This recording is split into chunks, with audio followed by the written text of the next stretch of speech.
பிள்ளைகளே அவதானியுங்கள். ஈனாவின் மிகுதி பகுதியை பார்க்கலாம். இணை பிரியாத, இணை பிரியாத. இணை பிரியாத சொன்னா ஒருவரை ஒருவர் பிரியாத உறவு நிலை. இணை பிரியாத தோழி, இணை பிரியாத காதலர்கள் என்று அழைப்போம். அடுத்ததை பாருங்கள். இணையகம், இணையகம். இணையகம் என்று சொன்னா பணி விரிவடையும் போது இடைத்தேவை கருதி பயன்படுத்தப்படும் துணை கட்டடங்களை இணையகம் என்று அழைப்போம். அடுத்ததை பாருங்கள். இணை அமைச்சர். இணை அமைச்சர் ஒரு அமைச்சகத்தின் பொறுப்பை தனித்தோ அல்லது கேபினட் அந்தஸ்துள்ள அமைச்சருக்கு அதை கட்டுப்படுத்தும் நிர்வகிக்கும் பொறுப்பை கொடுத்தால் அவர் இணை அமைச்சர். அமைச்சருக்கு அடுத்ததாக இணை இணை விளைச்சு, விளைச்சு, இணை விளைச்சு. இணை விளைச்சு என்று சொன்னால் புணர்ச்சி, உடல் உறவு. அடுத்ததை பாருங்கள். இத்தகைய, இத்தகைய, இத்தகைய, இந்த விதமான என்று அர்த்தம் வரும். அடுத்தது இத்தனை, இத்தனை, இத்தனை என்று சொன்னா இவ்வளவு, இந்தளவு என்று பொருள்படும். இஜாதி, இஜாதி, இஜாதி என்று சொன்னா இன்னும் சில, இன்னும் பிற என்று அர்த்தமாகும். உதாரணம் பாருங்கள். விபத்து நடந்த இடத்தில் செருப்பு, குடை, கைப்பை இஜாதி பொருட்கள் இருந்தன என்று சொல்லுவோம். அடுத்தது இதம். இதம் என்று சொன்னா சுகம், இசைவாகவும் அமைவாகவும் அமைய பெற்ற ஒரு சுகம், தகுந்ததாகவும் இருக்கும். கோப்பி நல்ல இதமாக இருந்தது என்று சொல்லலாம். அடுத்த பாருங்கள். உப்பு, இதய துடிப்பு. இதய துடிப்புன்னு சொன்னா இதய அறைகளின் சுருங்கி விரியும் இயக்கம் இதய துடிப்பு. இப்ப இதயத்துல இருந்த இரத்தம் நாடியிலிருந்து நாளத்துக்கும், நாளத்திலிருந்து நாடிக்கும் 4 அறைகளூடாக பாயும் ஒரு இயக்க முறையைத்தான் இதய துடிப்பு என்று சொல்லுவோம், இதயத்தின். அடுத்ததை பாருங்கள். இதயம். இதயம் இதய நாளங்கள், இரத்த ஓட்டங்களை ஏற்படுத்தும் மார்பு கூட்டினில் அமைந்துள்ள தசையிலான ஒரு உள்ளுறுப்பு இதயம். இதர, இதரன்னு சொன்னா பிற. கட்டில், அலுமாரி மற்றும் இதர பொருட்களை நாளை ஏலமிடப்பட உள்ளது என்று சொல்லுவோம். இதழ். இதழ் என்று சொன்னால் பூவில் அடுக்கடுக்காக அமைந்திருக்கும் மெல்லிய ஏடு இதழ் என்று சொல்லுவோம். அடுத்தது பத்திரிகையையும் இதழ் என்று சொல்லுவோம். காய்ந்த பனையோலையும் இதழ், நீண்ட கூரிய இலைகளையும் இதழ் என்று சொல்லுவோம். உதட்டையும் இதழ் என்று சொல்லுவோம், உதடு. ஓகே. அடுத்தது இதழியல். இதழியல். இதழியல் என்று சொன்னால் பத்திரிகைகளுக்கான செய்திகளை தொகுத்து, செய்தி முதலியவற்றை தொகுத்து கொடுக்கிறதை இதழியல் என்று சொல்லுவோம். இதழாசிரியர் என்றெல்லாம் பதைக்கிறாங்க. இதிகாசம். இதிகாசம் என்று சொன்னால் கடவுள் அவதாரம் அல்லது பெரும் வீரர்கள் நிகழ்த்திய வீர செயல்களையும் நீதி நெறிமுறைகளையும் விவரிக்கும் காப்பியங்களை இதிகாசம் என்று சொல்வோம். இது ஒரு சுட்டு பெயர். அருகில் இருக்கும் ஒன்றை சுட்டி காட்டும் ஒரு பெயர் இது.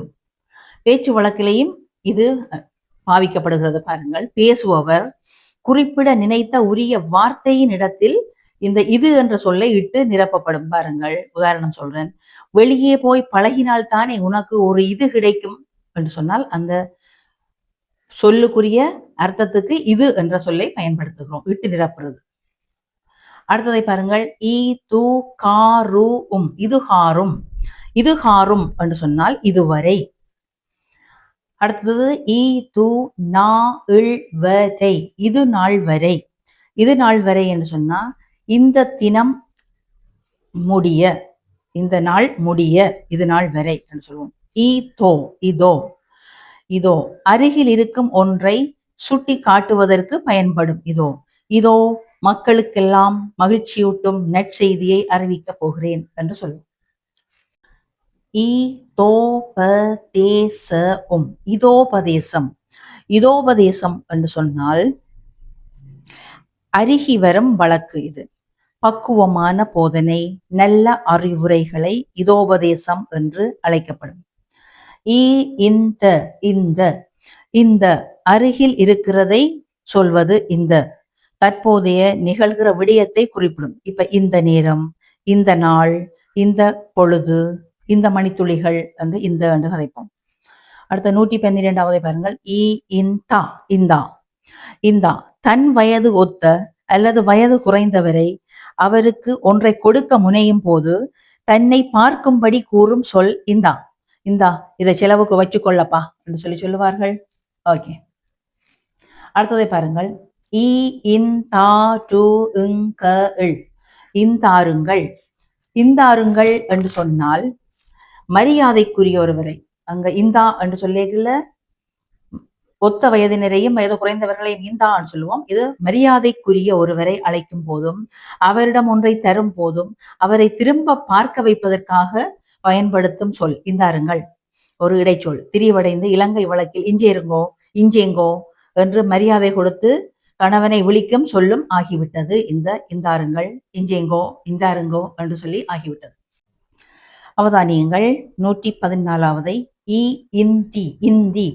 இந்தியன் சொல்றது இந்திய ஆரிய குடும்பத்தை சேர்ந்ததும் இந்தியாவின் வட மாநிலத்தில் பேசப்படும் ஒரு மொழியாகவும் இருக்கிறது. இந்தியாவின் ஆட்சி மொழியாகவும் இது கொள்ளப்படுகிறது.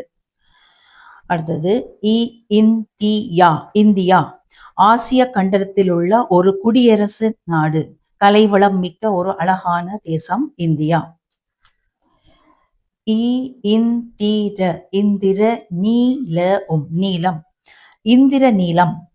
இந்திர நீலம் சொன்னா நீலக்கால், நீலமாணிக்க கல், ஷப்பியர் என்று சொல்லுவோம். ஷப்பியர் ப்ளூ பெல்ஸ், நீலக்கல், மாணிக்க கல்லையும் சொல்றது இந்திர நீலம் சொல்லி.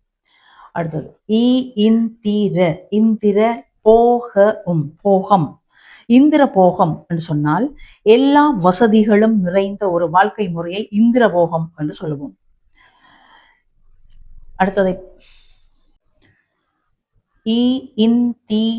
இந்திர லோகம். இந்திரலோகம். இந்திரலோகம் என்று சொன்னால் அனைத்து இன்பங்களும் நிறைந்ததாக கூறப்படும் ஒரு உலகம் இந்திரலோகம். அடுத்தது இந்திர ஜாலம். இந்திரஜாலம். இந்திரஜாலம் என்று சொன்னா மயங்க வைப்பதும் நம்ப முடியாததுமான தோற்றங்களை இந்திரஜாலம் என்று சொல்லுவோம். அடுத்தது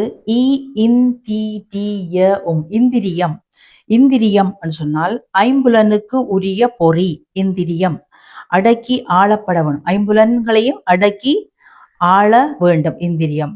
ஆணின் உறுப்பிலிருந்து இனவிருத்திக்காக சுரக்கப்படும் திரவத்தையும் இந்திரியம் என்று சொல்லுவோம். ஷெமன் என்று ஆங்கிலத்தில் குறிப்பிடப்படும்.